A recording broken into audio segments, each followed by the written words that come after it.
Hola a todos, en este video vamos a discutir la práctica número 6, cuyo tema es los tipos de reacciones químicas. Para comenzar, vamos a definir lo que son las reacciones químicas y nos dice que son los procesos termodinámicos de transformación de la materia. En estas reacciones intervienen dos o más sustancias, a las cuales llamamos reactivos o reactantes, que cambian significativamente en el proceso y pueden consumir o liberar energía para generar dos o más sustancias llamadas productos. Toda reacción química somete a la materia a una transformación química, alterando su estructura y composición molecular, a diferencia de los cambios físicos que solo afectan su forma o estado de agregación, es decir, el estado de agregación es el estado en el que se encuentra la materia, sólido, líquido o gaseoso. Los cambios químicos generalmente producen sustancias nuevas, es decir, distintas de las que teníamos al principio. Es importante saber cuál es la diferencia entre los cambios químicos y los cambios físicos de la materia. Los cambios físicos son aquellos que alteran su forma sin cambiar su composición, es decir, sin modificar el tipo de sustancia del que se trata. Esto incluye cambios de estado de agregación, es decir, el cambio de sólido a líquido, de líquido a gaseoso, de la materia y otras propiedades físicas como lo es el color y la densidad. También se dice que suelen ser reversibles. Por ejemplo, al hervir agua, nosotros podemos convertir un líquido en gas, pero el vapor resultante sigue compuesto por moléculas de agua. Si nosotros condensamos ese vapor, volvemos a obtener lo que es el agua líquida. Si congelamos el agua, pasa al estado sólido, pero igualmente sigue siendo químicamente la misma sustancia. En cambio, los cambios químicos alteran la distribución y los enlaces de los átomos de la materia, logrando que se combinen de manera distinta, obteniéndose así sustancias diferentes a las iniciales, aunque siempre en una misma proporción. Y esto es gracias a la ley de la conservación de la materia, que nos enuncia que la materia no se crea ni se destruye, solo se transforma. También tenemos que mencionar las características de una reacción química. Son generalmente procesos irreversibles, es decir, involucran la formación o destrucción de enlaces químicos entre las moléculas de los reactivos, generando una pérdida o ganancia de energía. También nos dice que las moléculas en teoría deben colisionar unas con otras, llevando consigo la suficiente energía cinética para favorecer el rompimiento de un enlace. Esto puede ocurrir bien sea por los estados físicos de las sustancias o por la geometría o estructura de las mismas. Así, en una reacción, la materia se transforma absorbiendo o liberando calor, a la vez que sufre colisiones que favorecen la formación de los productos, los componentes más importantes de toda reacción química. También nos dice que la masa total del conjunto permanece constante después de una reacción química. Así, la suma de las masas individuales de cada sustancia es igual a la masa del resultado obtenido. También provocan un cambio de estado, del color, de temperatura y liberación de gases. Pero hay que tomar en cuenta que no todos los cambios de estado implican una reacción química, como el ejemplo que mencionamos anteriormente del agua, en la cual ésta cambia su estado de sólido a líquido y de líquido a gaseoso, pero esto no implica una reacción química.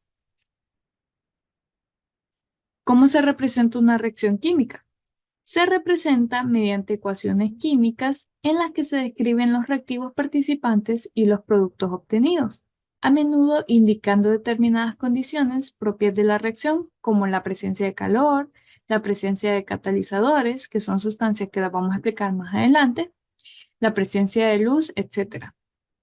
Entonces aquí vemos que está representada lo que es una reacción química donde la A mayúscula y la B mayúscula representan lo que son los reactivos, la C mayúscula y la D mayúscula los productos y la A, B, C y D minúscula son los coeficientes estequiométricos, que son números que indican la cantidad de reactivos y productos, que deben ser ajustados de manera que haya la misma cantidad de cada elemento en los reactivos y en los productos. De esta forma se cumple la ley de conservación de la masa. Aquí también podemos ver una lista de símbolos que podemos encontrar al momento de representar una reacción química. El primero que tenemos es el signo de suma, que indica que se combinan varias sustancias o elementos. El segundo, las dos flechitas que apuntan en lados opuestos, indica que la reacción es reversible. Una reacción reversible es aquella que en algún punto de su transcurso alcanza un estado de equilibrio en el que las concentraciones de los reactivos y productos permanecen constantes. En otras palabras, no varían ya que la velocidad con la que se consume uno de los reactivos es igual a la velocidad con la que aparece el otro. Luego tenemos una flecha que indica el sentido de la reacción. Si vemos una flecha hacia arriba, indica que se desprende un gas. Una flecha hacia abajo indica que se forma un precipitado. Una flecha con un triángulo arriba indica que la reacción requiere calor para ocurrir. Una flecha con un dibujo similar a lo que es un rayo indica que la reacción requiere corriente eléctrica para ocurrir. Y así vemos una flecha con sustancias escritas, indica que la reacción requiere alguna de esas sustancias, a las cuales llamamos catalizadores, como el platino, el paladio, la enzima, para poder ocurrir. También vemos algunas letras encerradas entre paréntesis que nos indican el estado de agregación de la materia.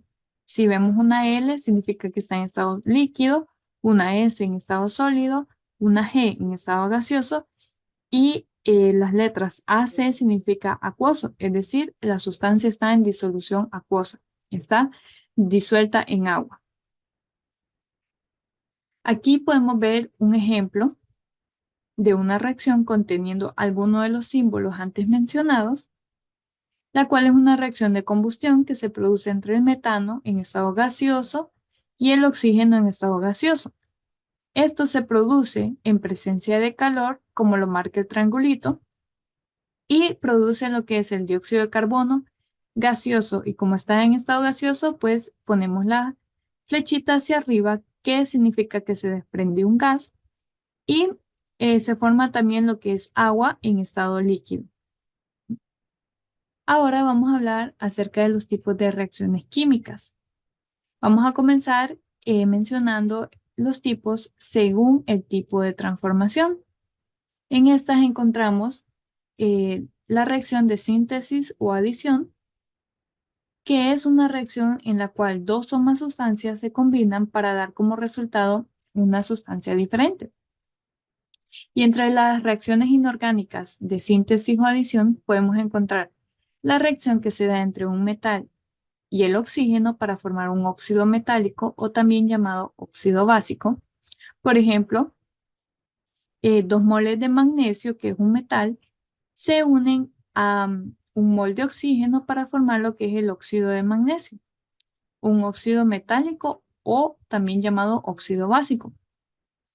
Esta es la reacción entre el no metal más el oxígeno para formar un óxido no metálico, también llamado óxido ácido, en el cual tenemos el ejemplo de la unión del carbono más el oxígeno que forma dióxido de carbono.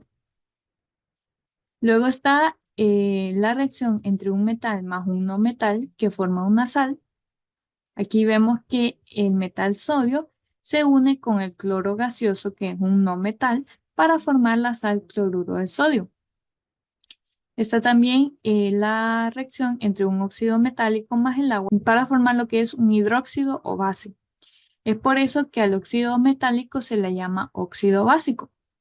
Entonces, tomamos el óxido básico sintetizado anteriormente, el óxido de magnesio, y si lo disolvemos en agua, se forma lo que es el hidróxido de magnesio, una base. También está la reacción entre el óxido no metálico más el agua, para formar un oxácido. Es por eso que al óxido no metálico se le llama óxido ácido. Vemos que el dióxido de carbono sintetizado anteriormente lo combinamos con agua y se forma lo que es el ácido carbónico. Continuando con las reacciones según el tipo de transformación, podemos encontrar la reacción de descomposición, que es cuando una sustancia se descompone en sus componentes simples o una sustancia reacciona con otra y se descompone en otras sustancias que contienen los componentes de esta. Aquí podemos ver que es el caso de la primera definición. Una sustancia se descompone en sus componentes simples. Vemos que el peróxido de hidrógeno o agua oxigenada, al calentarlo, se forma lo que es o se descompone en 2 moles de agua y 1 mol de oxígeno. Luego tenemos las reacciones de desplazamiento o sustitución, en las cuales un compuesto o elemento ocupa el lugar de otro en un compuesto, sustituyéndolo y dejándolo libre. Aquí vemos cómo el metal desplaza al hidrógeno del ácido sulfúrico y forma lo que es el sulfato de zinc, liberando así el hidrógeno gaseoso. También tenemos lo que es el desplazamiento o sustitución doble, en el cual dos reactivos intercambian compuestos o elementos químicos simultáneamente. Aquí vemos cómo reacciona el cloruro de sodio con el nitrato de calcio y vemos que intercambian sus aniones. Entonces, el anión del nitrato de calcio, que es el nitrato, se une con el catión del cloruro de sodio, que es el sodio, y forma lo que es el nitrato de sodio. Y el otro, el anión del cloruro de sodio, el cual es cloruro, se une al catión del nitrato de calcio, es decir, se une con el calcio y forma lo que es el cloruro de calcio. Ahora pasamos a las reacciones según el tipo de energía intercambiada. Están las reacciones endotérmicas, que son en las cuales se absorbe calor para que la reacción pueda ocurrir. Un ejemplo de reacción endotérmica es la producción del ozono. Esta reacción ocurre en las capas altas de la atmósfera gracias a la radiación ultravioleta proporcionada por la energía del sol. Aquí vemos que el oxígeno gaseoso, en combinación con la energía ultravioleta del sol, produce lo que es ozono, para lo cual absorbe calor. Luego están las reacciones exotérmicas, en las cuales se desprende calor cuando la reacción ocurre. Aquí vemos que el hidrógeno gaseoso se combina con el flúor gaseoso para producir lo que es el fluoruro de hidrógeno, el cual desprende calor. Luego están las reacciones endoluminosas, las cuales necesitan de luz para que ocurra la reacción.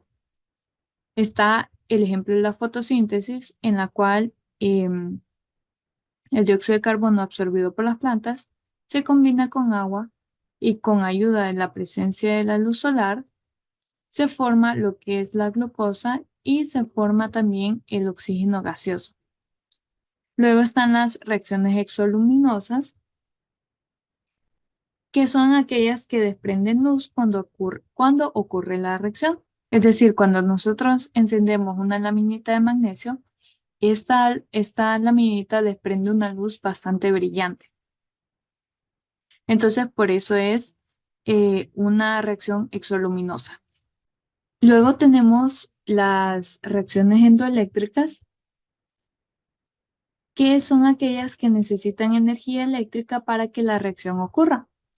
Por ejemplo, tenemos la electrólisis del agua, que es la descomposición del agua mediante una corriente eléctrica en sus compuestos más simples. Vemos aquí que el agua se descompone en oxígeno gaseoso y en hidrógeno gaseoso. Tenemos también las exoeléctricas, que son aquellas que desprenden o generan energía eléctrica cuando ocurre la reacción. Tenemos el ejemplo de la pila galvánica, que está compuesta por dos semiceldas. Una actúa como cátodo y otra como ánodo. Cada semicelda tiene un electrodo de distinto metal. Esta, por ejemplo, es de cobre. Está este electrodo es de cobre y tiene que estar sumergido en una solución del mismo metal. Por ejemplo, aquí puede haber lo que es una solución de sulfato de cobre. El otro electrodo, que es de la semicelda del ánodo, es de zinc. Por lo tanto, tiene que estar sumergido en una solución de sulfato de zinc. Entonces, ¿qué ocurre aquí? En la semicelda del ánodo se pierden o se liberan electrones, es decir, el ánodo es el lugar donde ocurre una reacción de oxidación, es decir, cede electrones.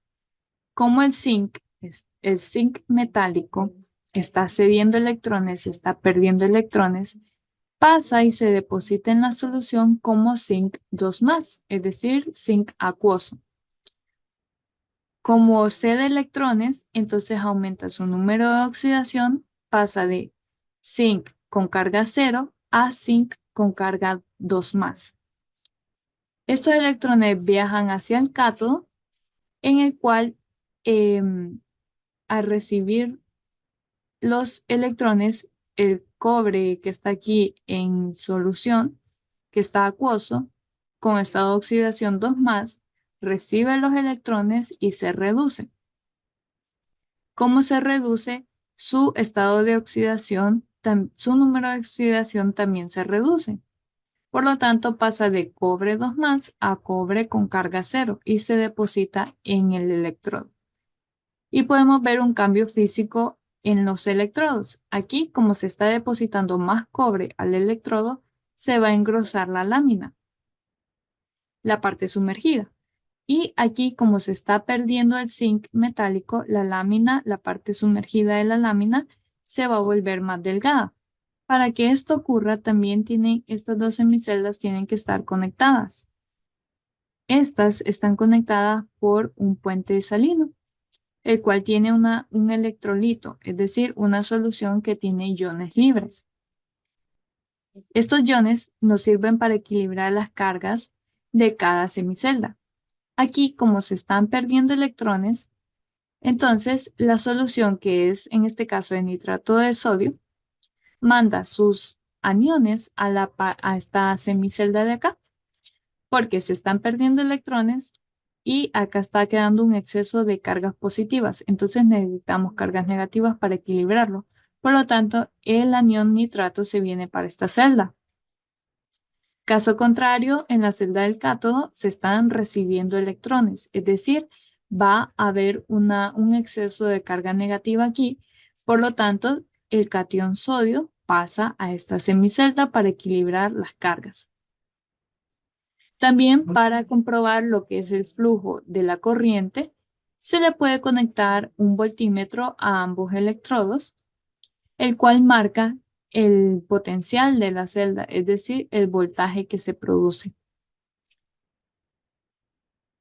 Continuamos con los tipos de reacciones según la velocidad de reacción. Están las reacciones lentas, en donde la cantidad de reactivos consumidos y la cantidad de productos formados en un tiempo determinado es muy poca. Por ejemplo, la oxidación del hierro. Es una reacción lenta que vemos cotidianamente en los objetos de hierro que se están oxidando. Aquí el hierro sólido se combina con el oxígeno gaseoso y forma lo que es el óxido de hierro 2 en estado sólido, que es esa capa rojiza que vemos en los objetos metálicos. Luego están las reacciones rápidas, en las cuales la cantidad de reactivos consumidos y la cantidad de productos formados en un tiempo determinado es mucha. Por ejemplo, está la reacción del sodio con el agua, que es una reacción que además de ocurrir rápidamente es muy peligrosa, ya que el sodio reacciona violentamente al combinarse con el agua. Y en ese proceso se forma lo que es hidróxido de sodio y se libera lo que es hidrógeno gaseoso. Los tipos de reacciones según la partícula involucrada, encontramos las reacciones ácido-base, en las cuales se transfieren protones, es decir, iones hidrógeno. Aquí lo que ocurre es una reacción entre un ácido y una base. El ácido es la especie que va a donar los protones y el ácido es la especie que va a aceptar esos protones.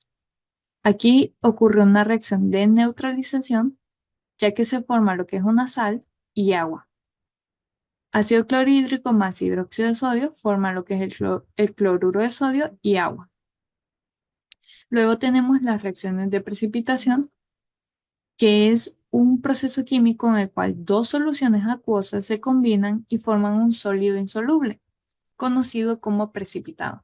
Aquí tenemos las dos soluciones acuosas, el nitrato de plomo más el yoduro de sodio, forma el precipitado que es yoduro de plomo.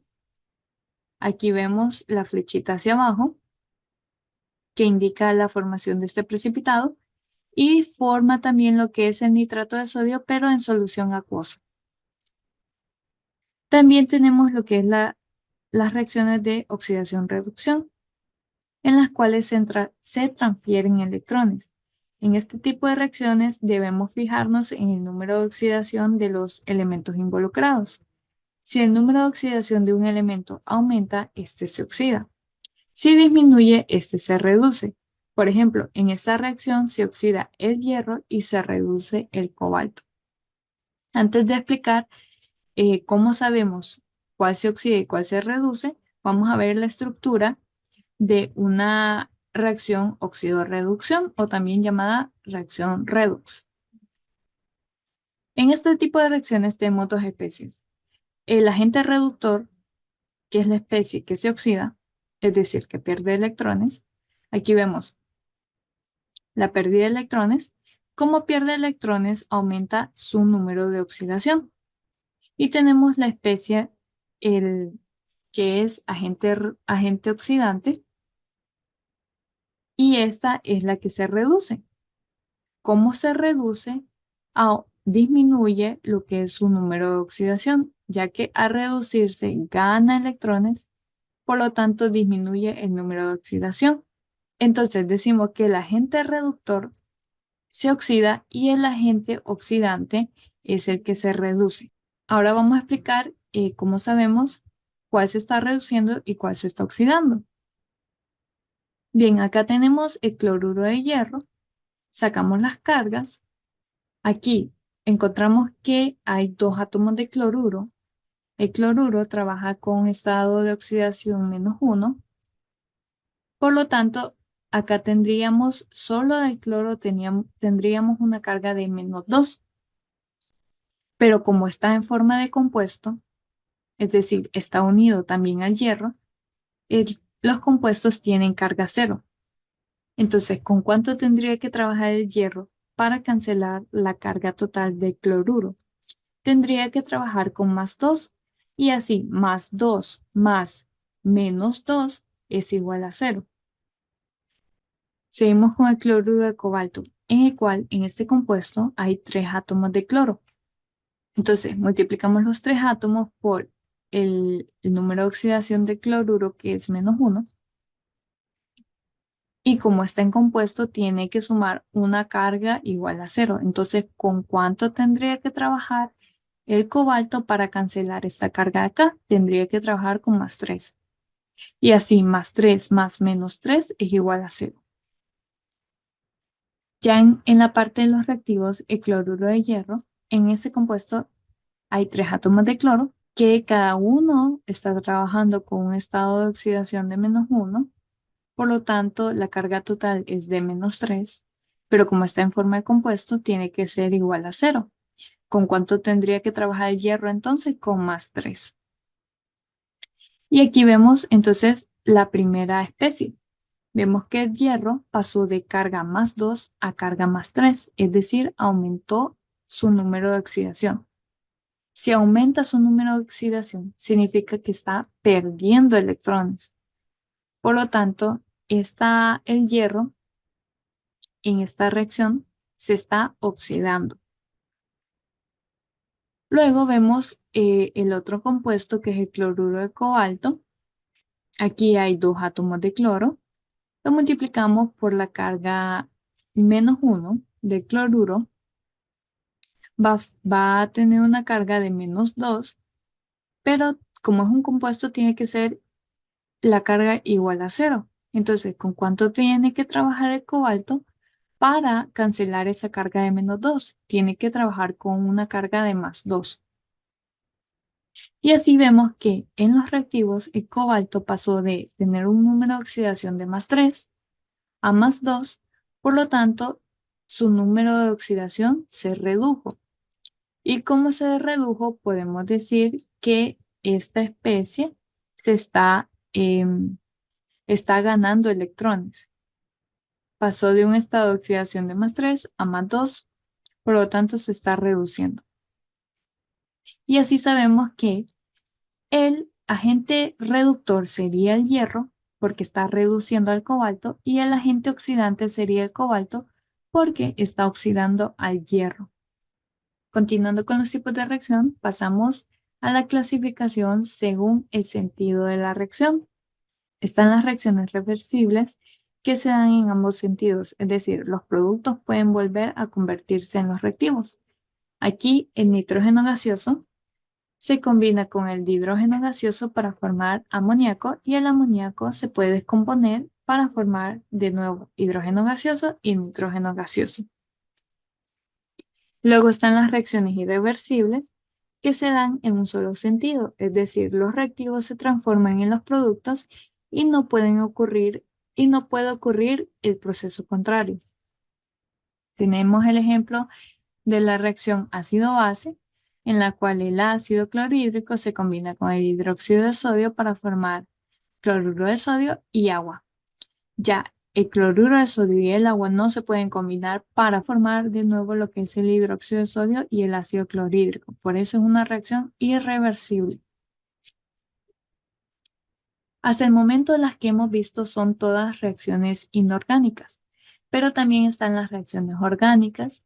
En este video nos vamos a centrar solamente en la reacción de combustión, ya que las demás reacciones las van a ver a profundidad en su clase de orgánica general.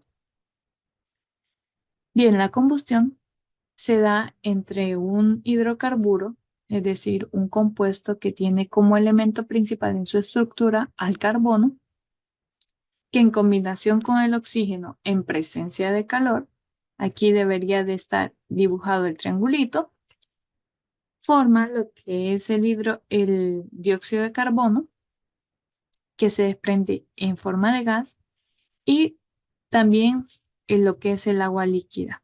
Entonces, los productos de una reacción de combustión son el dióxido de carbono y el agua. También es importante mencionar los factores que afectan a las reacciones químicas, dentro de los cuales tenemos la temperatura. Las altas temperaturas tienden a aumentar la velocidad de las reacciones químicas. La presión. Al aumentar la presión, se suele aumentar la velocidad de las reacciones químicas.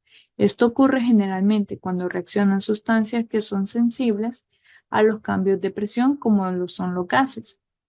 En el caso de los líquidos y sólidos, los cambios de presión no provocan cambios importantes en la velocidad de sus reacciones. Otro factor que afecta la velocidad de las reacciones químicas es el estado de agregación en que se encuentran los reactivos. Los sólidos suelen reaccionar más lentamente que los líquidos o los gases, aunque la velocidad también dependerá de la reactividad de cada sustancia. Luego está el empleo de catalizadores, que son sustancias que se emplean para aumentar la velocidad de las reacciones químicas. Estas sustancias no intervienen en las reacciones, solo controlan la velocidad a la que ocurren. También existen sustancias llamadas inhibidores, que se emplean de la misma forma pero provocan el efecto contrario, es decir, disminuyen la velocidad de las reacciones. Está la energía luminosa, en la que algunas reacciones químicas son aceleradas cuando se les hace incidir luz. Y por último está la concentración de los reactivos. La mayoría de las reacciones químicas ocurren más rápido si tienen una alta concentración de sus reactivos. Con esto terminamos lo que es la parte teórica de la práctica número 6. Cualquier consulta que tengan me la pueden hacer y muchas gracias por su atención.